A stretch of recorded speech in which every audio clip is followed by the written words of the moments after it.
Hello student, আজকে তোমাদের আমি মিলের যে পদ্ধতিটা পড়াবো তার নাম অনলাইন ব্যতিরিক্ত পদ্ধতি। মিলে যে 4টে পদ্ধতি তোমাদের আমি পড়াবো বলেছিলাম, তার মধ্যে অনলাইন পদ্ধতি ব্যতিরিক্ত পদ্ধতি তোমাদের পড়ানো হয়ে গেছে, তাই তো? এবার তোমাদের যেটা পড়াবো অন্বয় ব্যতিরিক্ত পদ্ধতি, সেটা হলো যে অন্বয় আর ব্যতিরিক্ত এই দুটো পদ্ধতি মিশ্রিত হবে। অর্থাৎ কি না, যখন তোমাদের অন্বয় পদ্ধতি পড়িয়েছিলাম তখন অন্বয় পদ্ধতি কিছু দুর্বলতা তোমাদের দেখিয়েছিলাম, অর্থাৎ কিনা অন্বয় পদ্ধতি কিছু ত্রুটি বা ত্রুটি রয়েছে, এবং ব্যতিরিক্ত পদ্ধতি যখন পড়িয়েছি সেখানেও তোমাদের কিছু ত্রুটি দেখিয়েছিলাম। তার মানে কি, পর্যবেক্ষণ নির্ভর পদ্ধতি বা পর্যবেক্ষণের উপর নির্ভর করে যদি কোনো সিদ্ধান্ত করা হয় তাহলেও যেমন দোষ হয়, আবার পরীক্ষণলব্ধ পদ্ধতি পরীক্ষণলব্ধ সিদ্ধান্তের ক্ষেত্রেও কিন্তু সবসময় পরীক্ষা করাও সম্ভব হয় না, আবার সবসময় সদর্থক নবার্থক দৃষ্টান্ত সংগ্রহ করা সম্ভব হয় না। সেই কারণে দুটো পদ্ধতি ত্রুটি রয়ে গেছে। ঠিক এই কারণেই মিল অন্বয় ব্যতিরিক্ত পদ্ধতি প্রবর্তন করেছে বা প্রণয়ন করেছে। এবার এই অন্বয় ব্যতিরিক্ত পদ্ধতি, যেহেতু অন্বয় পদ্ধতি আর ব্যতিরিক্ত পদ্ধতি দুটো পদ্ধতিরই রূপ একত্রিত করে করা হয়েছে, সেজন্য এর নাম হচ্ছে সংযুক্ত পদ্ধতি। দুটোকে সংযুক্ত করে করা হয়েছে, তো এই জন্য এর নাম সংযুক্ত পদ্ধতি। আচ্ছা, এই পদ্ধতির দুটো রূপ হতে পারে। তোমাদের ওই আগেও যখন আমি দুটো পদ্ধতি পড়িয়েছি তোমাদের সাংকেতিক রূপ দেখিয়েছি, মূর্ত রূপও দেখিয়েছি, তাই তো? এখানেও ঠিক তাই। দেখো, এই যে দুটো পদ্ধতি প্রয়োগ করে করা হয়, এই জন্য এখানে অন্য সাংকেতিক রূপের ক্ষেত্রে অন্য পদ্ধতিতে যে আমি দৃষ্টান্তটা নিয়েছিলাম সেটাও নিতে হবে, আবার ব্যতিরিক্ত পদ্ধতির ক্ষেত্রে যে দৃষ্টান্তটা নিয়েছিলাম সেটাও নিতে হবে। না হলে কিন্তু তোমাদের এটা অন্য ব্যতিরিক্ত পদ্ধতি তোমরা মানে এটাকে বুঝতে গেলে এই দুটো দৃষ্টান্ত তোমাদের নিতেই হবে। হ্যাঁ, যেমন দেখো, প্রথমটা, এই যে প্রথম রূপটা আমি নিয়েছি এবিসি, তারপর এবিসি, এডিই, এফজি, এফজি, এটা মনে পড়ছে? অন্যই পদ্ধতির ক্ষেত্রে এই দৃষ্টান্তটা আমি নিয়েছিলাম। এর থেকে কী বোঝা যাচ্ছে, এখানে প্রত্যেকটা ক্ষেত্রে দেখো এ কমন আছে, প্রত্যেকটা ক্ষেত্রে এখানে ছোটো হাতে এ কমন আছে, কিন্তু এই যে বিসি, ডিই আর এফজি এইগুলো কিন্তু আলাদা আলাদা আছে। এখানে এটা বিসি আছে, এখানে বিসি নেই, ডিই আছে, আবার এখানে ডিই নেই, এফজি আছে। ঠিক এখানেও তাই, এই ঘটনাগুলো সব পাল্টে গেছে, তাই তো? এই ঘটনাগুলোর কোনো মিল নেই, ঠিক আছে? কিন্তু এখানে দেখো এগুলোও যেমন কমন, এগুলোও কমন, ঠিক আছে? এই একটা পেলে, এটা পেলে অন্যই পদ্ধতির রূপ। অন্যের ক্ষেত্রে কিন্তু আমরা এই দৃষ্টান্তটা নিয়েছিলাম। আচ্ছা, এবার পরেরটা দেখো, আমি এখানে একটাও এ নিয়ে নিই, দেখো বিসিডি নিয়েছি, এখানেও তাই বিসিডি, ডিইএফ নিয়েছি, ডিএফ নিয়েছি, ইএফজি নিয়েছি, আর ইএফজি নিয়েছি। এখানেও তার মানে একটা তো দেখো এ নেই, এখানেও একটাতে এ নেই। তার মানে এখানে যে এ নেওয়া হয়েছিল বড় হাতের, এখানে এ নেওয়া হয়েছিল, এখানে এ নেই, এখানে ছোটো হাতের এ নেই। তাহলে এই দুটো ঘটনা মিলে আমরা কি বলতে পারি, যে এই হলো এই ছোটো হাতের এর কারণ, তাই তো? এই দুটো ঘটনা মিলে তো তাই হয়, যে এখানে প্রত্যেকটা জায়গায় এগুলো আলাদা আলাদা থাকলেও এখানে বড় হাতের এ সব কটাতে রয়েছে, এখানে ছোটো হাতের এ সব কটাতে রয়েছে, এগুলোও আলাদা। আবার ঠিক একই সাথে যদি আমি এর অনুপস্থিতি দেখতে চাই, তাহলে এখানে একটা তো এ নেই, এখানেও একটা তো এ নেই, কিন্তু অন্যান্য ঘটনাগুলো সব এক রয়েছে। তার মানে কি, এই দুটো ঘটনা, এই ঘটনাটা, এটা হচ্ছে ব্যতিরিক্ত পদ্ধতি, বলেছিলেন সংযুক্ত পদ্ধতি দুটোই ইউজ করতে হয়। এই অন্যই পদ্ধতি আর ব্যতিরিক্ত পদ্ধতি, এই দুটো যুক্ত করে আমরা কি সিদ্ধান্তে আসতে পারি, যে এ হলো এর কারণ। বুঝতে পেরেছ? তাহলে অন্যই আর ব্যতিরিক্ত পদ্ধতি প্রয়োগ করতে গেলে দুটো রূপ নিয়ে আমাদের করতে হবে। এখানে অন্যই পদ্ধতির সাংকেতিক রূপটাও নিতে হবে, আবার এখানে ব্যতিরিক্ত পদ্ধতির রূপটাও নিতে হবে, ঠিক আছে? তবেই আমরা দুটো নিলে আমরা একটা সিদ্ধান্ত বের করতে পারবো। এখানে একটা অন্যই নিয়ে নিলাম, তারপরে একটা সিদ্ধান্ত বের করে দিলাম, আবার এখানে একটা ব্যতিরিক্ত নিলাম, একটা সিদ্ধান্ত বের করলাম, এরকম কিছু হবে না। হ্যাঁ, দুটোকে দেখাতে হবে, এখানে একটা অন্যই রূপ দেখাতে হবে, এখানে একটা ব্যতিরিক্ত রূপ দেখাতে হবে, তারপর তোমাকে, অর্থাৎ কিনা একটা ঘটনার উপস্থিতির সাথে সাথে অনুগামী হিসাবে একটা উপস্থিতি, আবার একটা পূর্বগামী ঘটনা অনুপস্থিতির সাথে সাথে একটা অনুগামী ঘটনা অনুপস্থিতি, এভাবে দেখাতে হবে। তবেই এটা সংযুক্ত পদ্ধতি বা অন্যয় ব্যতিরিক্ত পদ্ধতি হবে, ঠিক আছে? তারপর একটা মুক্ত দৃষ্টান্ত দেখো। পূর্বগামী ঘটনা হিসেবে নিয়েছি আমি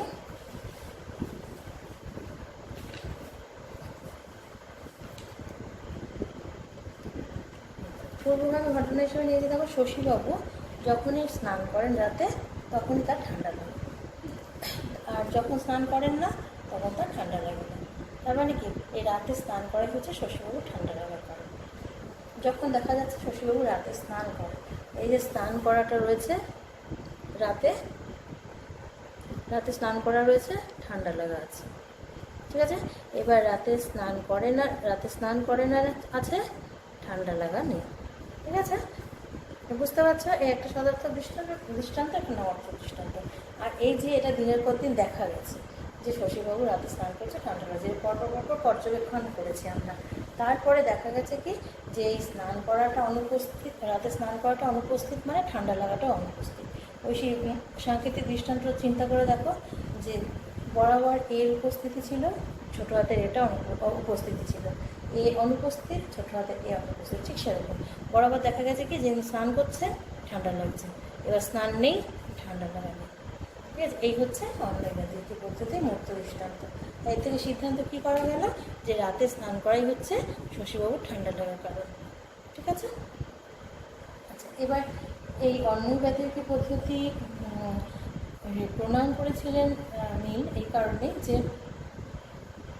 যেহেতু আমাদের অন্বয় পদ্ধতিতে কিছু সমস্যা হচ্ছিল, ব্যাতিরিক পদ্ধতিতে কিছু সমস্যা হচ্ছে, এই জন্য নীল এই পদ্ধতিটা প্রয়োগ করেছিলেন। এবারে এই ক্ষেত্রে এই অন্বয় ব্যাতিরিক পদ্ধতির ক্ষেত্রে তো যথেষ্ট সুবিধা আছে, তাই না, যে কারণে এই দুটোকে সংযুক্ত করা হয়েছে। এবার কী কী সুবিধা দেখো। এই পদ্ধতি হচ্ছে মূলত পর্যবেক্ষণ নির্ভর পদ্ধতি। পর্যবেক্ষণ নির্ভর পদ্ধতি হচ্ছে অন্বয় পদ্ধতির জন্য, তাই তো। আর দ্বিতীয়ত পরীক্ষণমূলক পদ্ধতি কিসের জন্য, ব্যাতিরিক পদ্ধতির জন্য। আচ্ছা, তাহলে এই দুটো প্রয়োগ ক্ষেত্র অনেক ব্যাপক।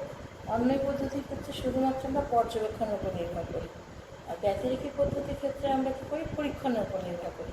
আর যেখানে সংযুক্ত করে দেওয়া হচ্ছে অন্বয় ব্যাতিরিক পদ্ধতির ক্ষেত্রে আমরা কিসের উপর নির্ভর করি, তাহলে পর্যবেক্ষণ প্লাস পরীক্ষণ।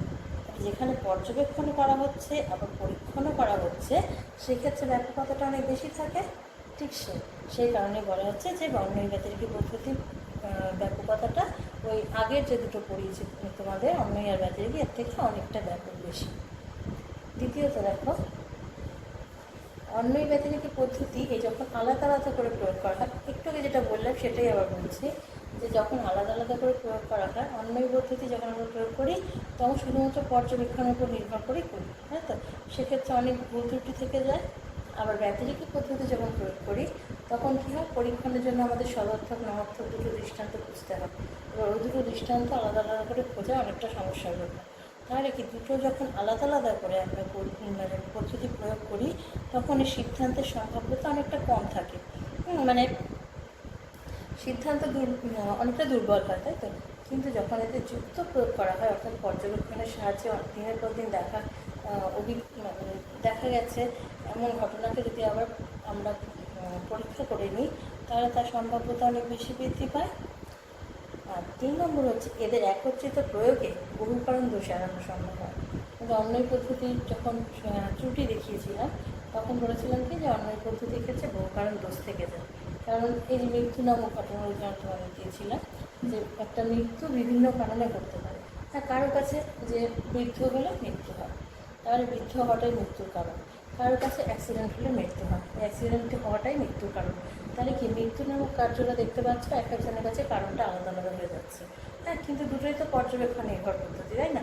তাহলে দুটো কোনোটাই আমরা মিথ্যা বলতে পারি না, কিন্তু কী হচ্ছে, এক একজনের কাছে এক এক রকম কারণ হয়ে যাচ্ছে।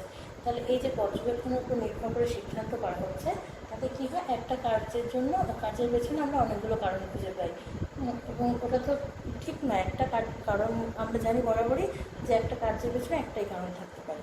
তাহলে অন্যই পদ্ধতি যদি আমরা অনুসরণ করি, অর্থাৎ শুধুমাত্র পর্যবেক্ষণের ভিত্তিতে সিদ্ধান্ত করি, তাহলে কিন্তু আমাদের বহু কারণ সম্ভাবনা থেকে মুক্ত হওয়ার সম্ভাবনা কম থাকে।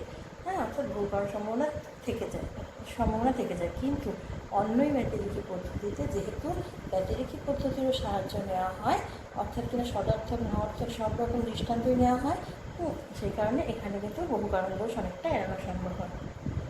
ঠিক আছে, এই হচ্ছে তোমাদের অর্ণব ব্যতিরেকি পদ্ধতির সুবিধা। এবার এই পদ্ধতির ক্ষেত্রে যেহেতু আরোহের অন্তর্গত না, সব পদ্ধতির ক্ষেত্রে কিছু না কিছু দোষ ত্রুটি থাকে।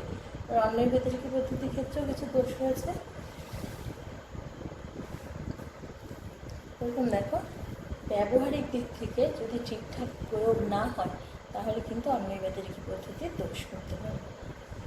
প্রথমে একটা উদাহরণ দিচ্ছি তোমাদের। ধরো সৌরভের নেতৃত্বে ভারত খেলেছে এবং খুব ভালোভাবে জয়লাভ করেছে। হ্যাঁ, এবারে এই যে কথাটা বলা হলো যে সৌরভের নেতৃত্বে ভারত খেললে খেলেছে জয়লাভ করেছে, তার মানে সৌরভের নেতৃত্বই হচ্ছে ভারতের জয়লাভের কারণ। এটা যদি বলা হয়, তার মানে কি বলা হয়, তার মানে এটার মাধ্যমে কি বলা হচ্ছে যে শুধুমাত্র সৌরভকে যদি সৌরভের ক্যাপ্টেন্সিতে শুধুমাত্র ভারত জয়লাভ করতে পারে, কিন্তু এটা তো ঠিক নয়। কারণ অনেকেই ইন্ডিয়ার ক্যাপ্টেন অনেকে ছিল এবং তাতে অনেকবারই ভারত জয়লাভ করেছে, তাই না? অ্যাকচুয়ালি কি শুধুমাত্র হ্যাঁ নেতৃত্ব যে দেয় তার তো ভূমিকা অনেকটাই থাকে, কিন্তু আনুষঙ্গিক কিন্তু আরও কিছু দরকার জেতার জন্য। হ্যাঁ, প্লেয়ারের গ্রুপ ভালো হতে হবে, তাদের মনের জোর ভালো থাকতে হবে, ওয়েদার ভালো থাকতে হবে, অন্যান্য অনেক কিছু একটা খেলা জয়লাভের জন্য মানে আনুষঙ্গিকভাবে জড়িয়ে থাকে, তাই না? শুধুমাত্র একজনের নেতৃত্বের জন্য সে খেলা ভালো হয়ে গেল এমন হতে পারে না। হ্যাঁ, তাহলে তো অন্য কেউ ক্যাপ্টেন হলে বরাবরই সে হারতে থাকবে, তাই না? সেই দেশটা।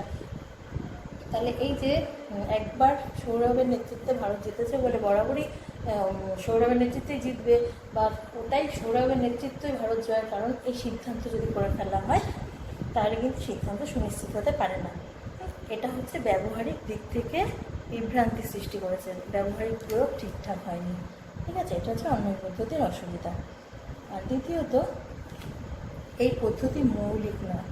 মৌলিক নয় বলতে বোঝাচ্ছে যে কোনো এক দিক থেকে চিন্তা করে এটা সিদ্ধান্ত নির্ণয় করা সম্ভব না। এক্ষেত্রে কি সদর্থক দৃষ্টান্তর সাথে সাথে আমাদের নঅর্থকটাও খুঁজে বের করতে হয়। যেহেতু এটাকে অন্যই ব্যতিরেকি দুটো পদ্ধতির মানে জয়েন্ট মেথড বলা হয় এটাকে, সেই কারণে শুধুমাত্র পর্যবেক্ষণের মাধ্যমে কয়েকটা সদর্থক দৃষ্টান্ত সংগ্রহ করে নিলাম তারপর সিদ্ধান্ত করে নিলাম, এরকম হয় না। হ্যাঁ, একটা দিক থেকে যদি আমরা কোনো সিদ্ধান্ত করতে পারি তবে সেটাকে মৌলিক বলি, কিন্তু যখন আরেকটা পদ্ধতির সাহায্য নেওয়া হয় তখন সেই পদ্ধতিটা যৌক্তিক হয়ে যায়। তার মানে কি, এটা যেহেতু যুক্ত পদ্ধতি, এই জন্য দুটো পদ্ধতিকে মেনেই আমাদের চলতে হয়, তাই তো? এই জন্য এই অর্ণব ব্যতিরেকি পদ্ধতি কিন্তু মৌলিক নয়, দুটো পদ্ধতি মাথায় রেখে আমাদের এই পদ্ধতি প্রয়োগ করতে হয়। ঠিক আছে, 3 নম্বর দেখো, এই পদ্ধতি কিন্তু সহকার্য সম্বন্ধকে কার্যকরণ সম্বন্ধ থেকে পৃথক করতে পারে না। সহকার্য মানে তোমাদের সহকার্য কথা কিন্তু আমি আগেও বলেছি যে পাশাপাশি দুটো যদি ঘটনা অবস্থান করে, যেমন দিন রাত্রির কারণ এরকম বলেছিলাম না একটা উদাহরণ। আচ্ছা, এই সহকার্য যদি সহকার্য কোনো সম্বন্ধ হয় সেখানে কার্যকরণ সম্বন্ধ থেকে পৃথক করতে পারে না। যেমন দেখো, এখানে আমি একটা উদাহরণ নিয়েছি, 0 ডিগ্রি উষ্ণতায় জল জমে যায়। আমরা সবাই জানি 0 ডিগ্রি উষ্ণতা যখনই হবে তখনই জলটা জমে যায়, তাই তো? আবার যখন 0 ডিগ্রি উষ্ণতার থেকে ওপরে ওঠে উষ্ণতা তখন কি হয়, জল আর জমে না। ফলে এই যে দুটো উদাহরণ নিলাম কি একটা সদর্থক, যে 0 ডিগ্রি উষ্ণতা যখনই হবে তখনই জল জমে যাবে। ঠিক আছে, আবার 0-র ওপরে যখন উঠবে উষ্ণতা তখন কী হবে, জল জমে না। তাহলে আমি যদি এর সিদ্ধান্ত করি তাহলে কী হবে, এই 0 ডিগ্রি উষ্ণতাই হলো জল জমার কারণ। তাহলে 0 ডিগ্রি উষ্ণতা কি জল জমার কারণ? আমি কি তখন ডিগ্রি মেপে বলবো যে জল জমার কারণটা হচ্ছে 0 ডিগ্রি? এমন কি যে 0 ডিগ্রিতেই শুধুমাত্র জল জমে, মাইনাস হলেও তো জল জমে যায়, তাই না? তার মানে 0 ডিগ্রি উষ্ণতা হলো জল জমার কারণ, এটা কিন্তু সিদ্ধান্তটা ঠিক না। এটা সহকার্য হয়েছে, 0 ডিগ্রি হয়েছে জল জমেছে, 0 ডিগ্রি হয়নি জল জমেনি।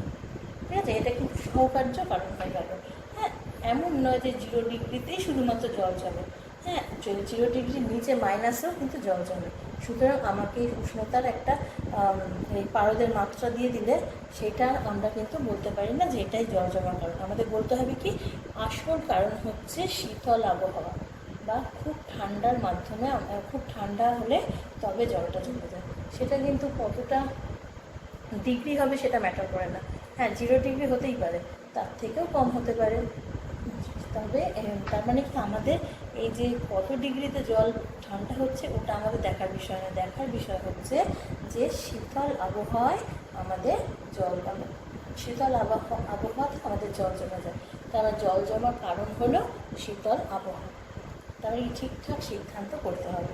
আর তার মানে কি এই সহকার্য সম্বন্ধকে যদি গ্রহণ করে নেওয়া হয় তাহলে কিন্তু আমাদের সিদ্ধান্ত ঠিক হয় না। সহকার্য সম্বন্ধকে কার্যকর সম্বন্ধ থেকে আলাদা করে দিতে হবে, তবে অন্যের ব্যতিরিক্ত পদ্ধতি অসুবিধা ফেস করতে হয় না, নাহলে কিন্তু অন্যের পদ্ধতি এটা একটা অসুবিধা।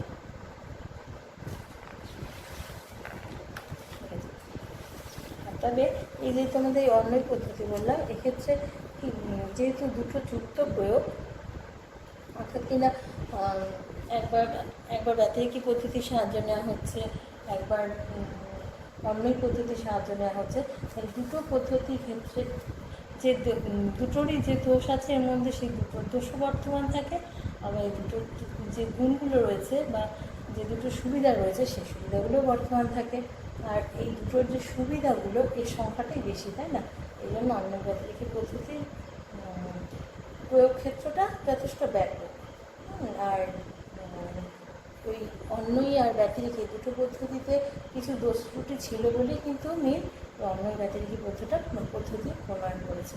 সুতরাং এটা ওই দুটো পদ্ধতির থেকে এটা মনে হয় মানে একটু বেশি পাওনা, হ্যাঁ, অর্থাৎ কিনা এর সিদ্ধান্তের সম্ভাব্যতাটা একটু বেড়ে যায়। যদিও ব্যতিরেকী পদ্ধতি একটা প্রমাণের পদ্ধতি, শ্রেষ্ঠ পদ্ধতি, কিন্তু ওখানে যেহেতু দৃষ্টান্তের অভাব রয়েছে, অর্থাৎ দুটো দৃষ্টান্ত খুঁজে পেতে হয়, আর সেটা পর্যবেক্ষণ নির্ভর বলে আমাদের দুটো দৃষ্টান্ত পাওয়াটা একটু অসুবিধা। সেই জন্য এই অসুবিধা দূর করার জন্যে এই অন্যই ব্যতিরেকী পদ্ধতি প্রবর্তন করেছে, যাতে আমরা কিছুটা পর্যবেক্ষণের সাহায্য এবং কিছুটা পরীক্ষণের সাহায্য নিয়ে একটা সিদ্ধান্ত বের করতে পারি। সুতরাং অন্যই ব্যতিরেকী পদ্ধতির কিন্তু ভূমিকা কম নয়, ঠিক আছে? এই তিনটে পদ্ধতি যে তোমাদের পড়ালাম, হ্যাঁ, এই অন্যই ব্যতিরেকী পদ্ধতি কিন্তু খুবই গুরুত্বপূর্ণ কার্যকর সম্বন্ধ নির্ণয় করার ক্ষেত্রে। এবার এই ক্ষেত্রে অন্যই ব্যতিরেকী পদ্ধতি কিছু উদাহরণ তোমাদের দিয়ে দিই, যে কী করলে বুঝতে পারবে, মানে কী কী ক্ষেত্রে এই অন্যই ব্যতিরেকী পদ্ধতি ঘটেছে বুঝতে পারবে। যেমন দেখো, যেসব জায়গায় জলাভূমি আছে শুধুমাত্র সেই সব জায়গায় অবিরাম জ্বর হতে দেখা যায়, আর যেসব জায়গায় জলাভূমি নেই সেসব জায়গায় জ্বর হয় না।